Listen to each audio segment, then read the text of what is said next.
Halo, saya masih bersama Pak Ivan Santoso MDiv dan Pak Chandrahan MTH. Kita masih membicarakan pemikiran-pemikiran yang muncul dalam sejarah gereja. Kali ini kita akan bicara tentang doketisme. Nah, doketisme ini juga salah satu pemikiran yang dianggap tidak sejalan dengan konsili-konsili gereja mula-mula.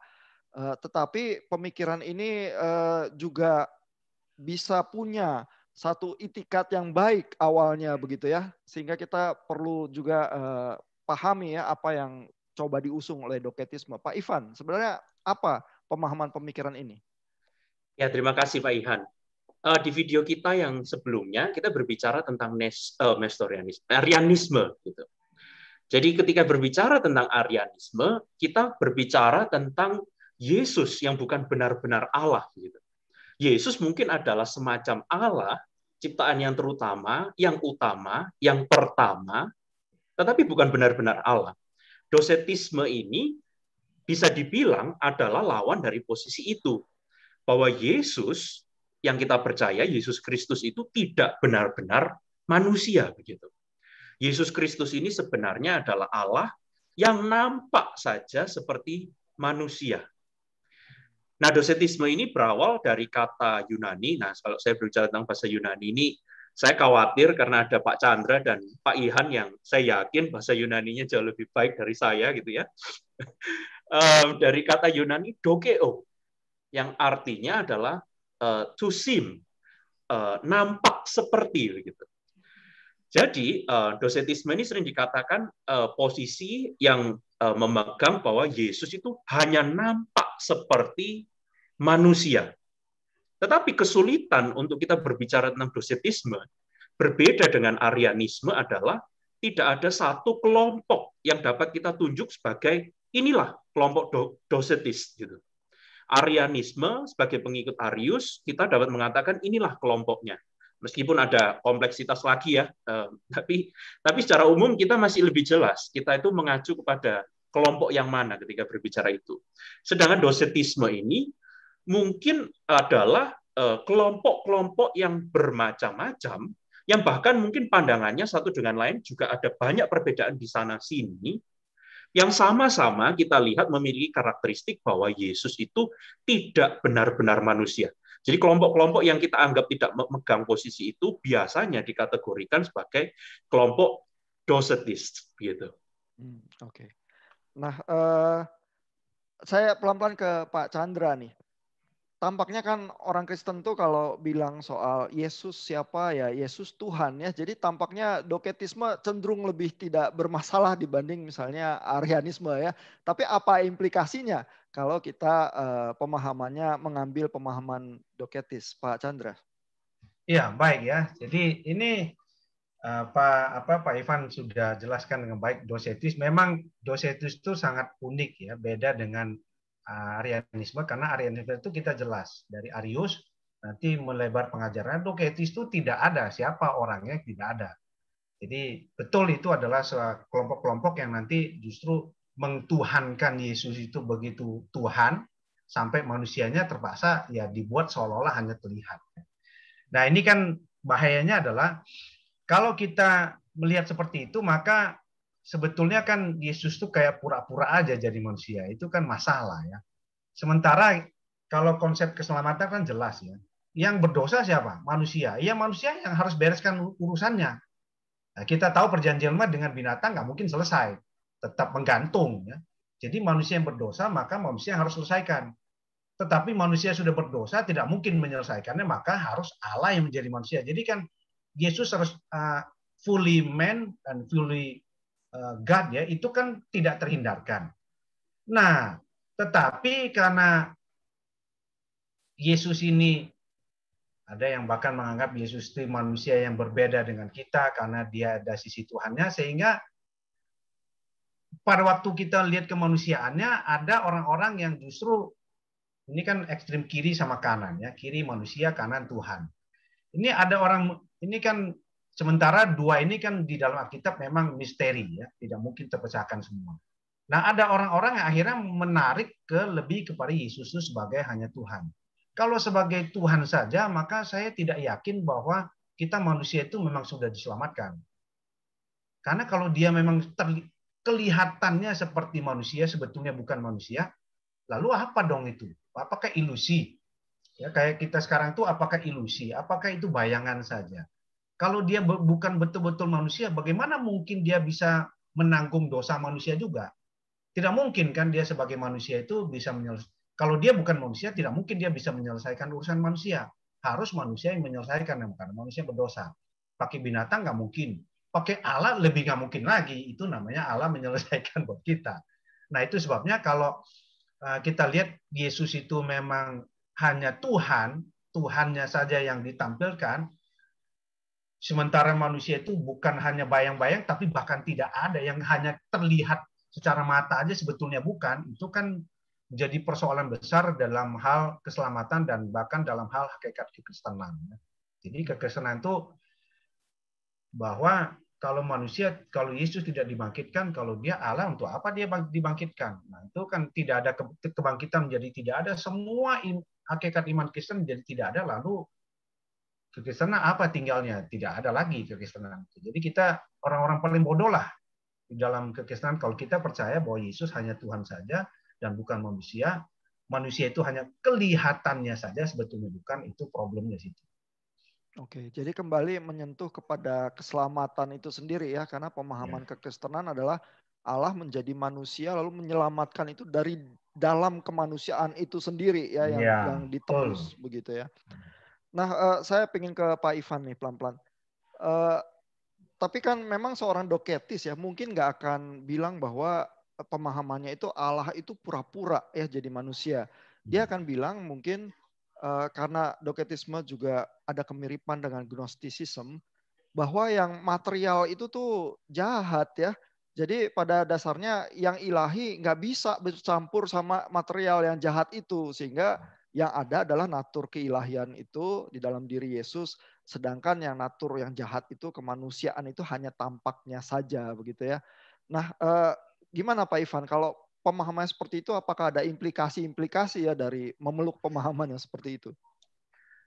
Pak Ihan, saya tadi itu tergelitik dengan statement Pak Ihan. Waktu Pak Ihan itu mengatakan bahwa nampaknya bahaya docetisme ini tidak sebesar bahaya Arianisme gitu untuk gereja.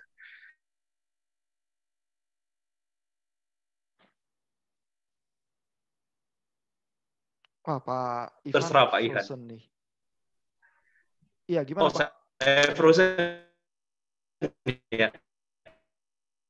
Oh, saya yang frozen. Iya, lanjut Pak, silakan Pak. Jadi saya itu tergelitik besar untuk gereja gitu. Nah, tapi saya merasa mungkin justru bagi gereja docetisme itu bahaya yang lebih besar dari Arianisme. Nah, cuma saya bebas, Pak Ihan sebagai moderator mau saya ingin membuat komentar sedikit tentang ini. Mau ini dulu atau pertanyaan Pak Ihan dulu gitu. Silakan Pak, dikomentari Pak soal bahayanya itu kan, itu bagian dari implikasi memeluk ajaran doketisme. Iya. Jadi saya tergelitik dengan statement itu Pak Ihan. Karena memang sekilas kita itu bisa melihat bahwa Arianisme itu mungkin bahaya yang lebih besar, bahaya yang lebih mempengaruhi gereja gitu ya. Karena banyak orang Kristen yang akan tersinggung begitu. Kalau kita mengatakan bahwa Yesus bukan benar-benar Allah. Itu bahaya tapi masalah yang kelihatan sangat berbahaya dan banyak orang Kristen akan langsung radarnya itu naik. Ini salah. Tetapi docetisme ini menjadi bahaya laten yang kadang malah ada di dalam gereja. Dan ini yang menurut saya lebih berbahaya. Apa yang saya maksud dari itu?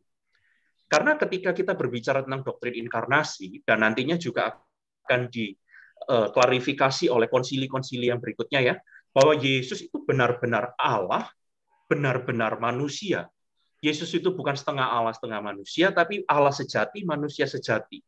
Dan di konsili berikutnya pun dikatakan bahwa Yesus itu masih memiliki karakter-karakter Allah, karakteristik Allah begitu ya, bukan karakter Allah, karakteristik Allah dan karakteristik manusia. Nah, saya ini khawatir bahwa pada hari ini banyak orang Kristen yang melihat Yesus itu seolah-olah tidak memiliki karakteristik manusia gitu. Yesus. Kalau kita tanya orang Kristen, Yesus bisa lapar nggak? Wah, mungkin nggak semua orang Kristen langsung bisa jawab bisa itu. Tapi seharusnya kalau Yesus adalah manusia yang sejati, Yesus bisa lapar. Yesus waktu kecil nangis nggak sebagai bayi? Kalau Yesus sebagai manusia sejati, saya rasa Yesus harusnya nangis sebagai bayi begitu.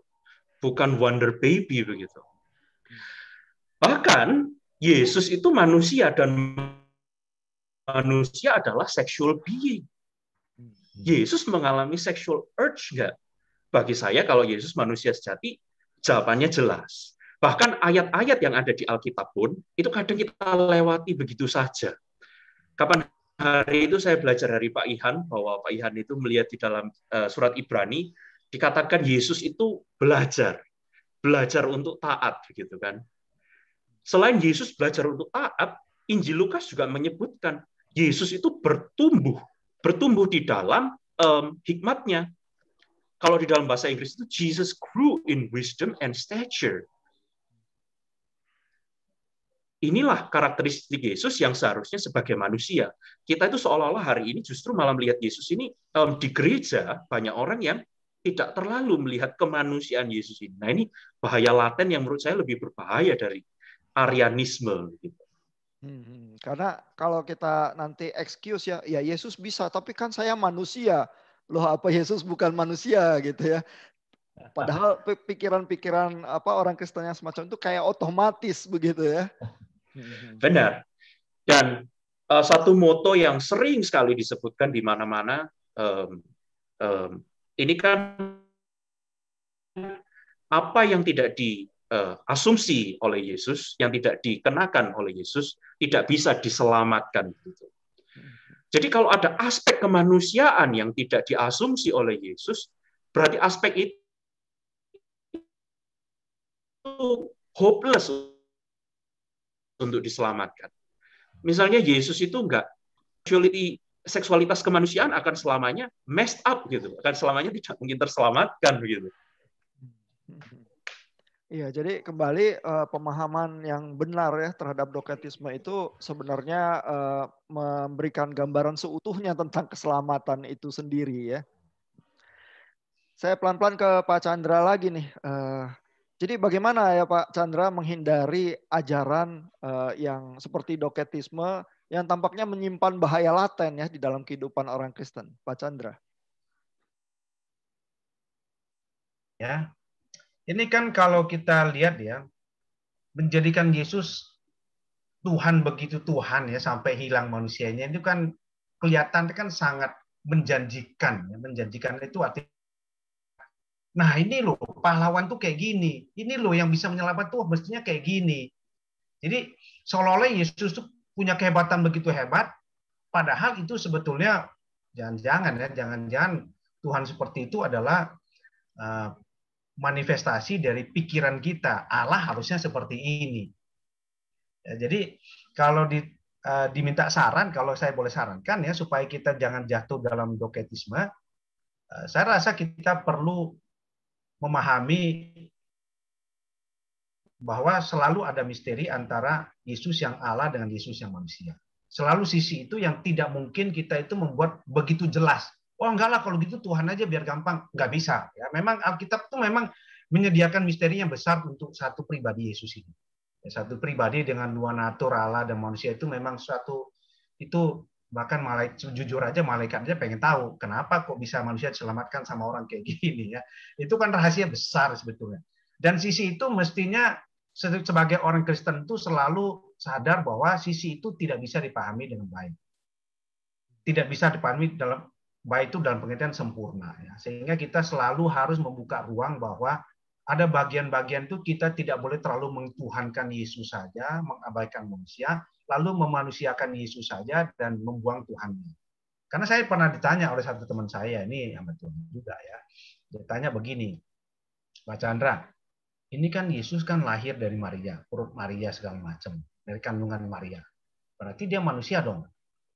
Nah, kalau gitu manusia, jadi bagaimana? Masa dia bisa menyelamatkan kita? Nah, saya kan bilang ya, di dalam konteks pengakuan iman rasuli kan jelas sebelum lahir kan dikandung dari Roh Kudus, bukan dikandung dari benih Adam.